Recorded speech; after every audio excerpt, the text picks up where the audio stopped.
మా ఇద్దరి బాండింగ్ అనేది ఎక్స్చేంజ్ ఆఫ్ ఎనర్జీ. తనతో మాట్లాడుతున్నప్పుడు, తన సీన్ చెప్తున్నప్పుడు నాకు ఇచ్చే ఎనర్జీ. ఎప్పుడైనా ఒక సీను రావాల్సిన పోరాటం చేస్తాడు.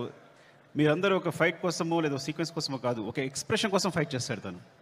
ఒక చిన్న ఎక్స్ప్రెషన్, ఒక ఐబాల్ లేపాలనో, ఒక లిప్ మూవ్ చేయాలనో, లేకపోతే వాయిస్లో ఏదో ఒక షివర్ రావాలనో, అంటే ఒక స్టార్ పర్ఫామ్ చేయడానికి పడే తపన అనేది ఒక డైరెక్టర్కి మామూలు ఎనర్జీ రాదు. డార్లింగ్, నువ్వు నమ్మకపో, కేవలం నేను ఈ సినిమా చేయడం నీ గురించి తప్ప ఇంకేం లేదు, నీ మీద ప్రేమ తప్ప ఇంకేం లేదు. ఈ కథ క్రియేట్ అవ్వడం వచ్చు, మాట్లాడడం వచ్చు.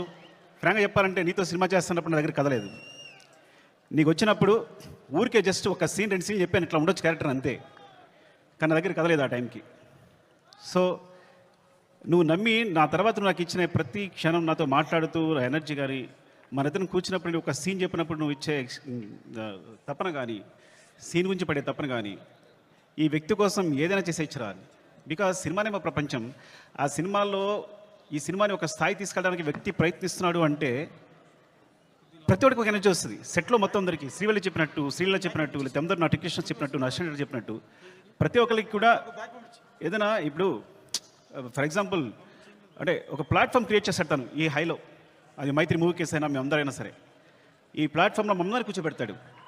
ఆ హైట్లోనే మనం చేయాల్సి వస్తుంది. ఈ హైట్లోనే అందరూ, నేను కూడా అక్కడికి ఎక్కి వర్క్ చేయాలి.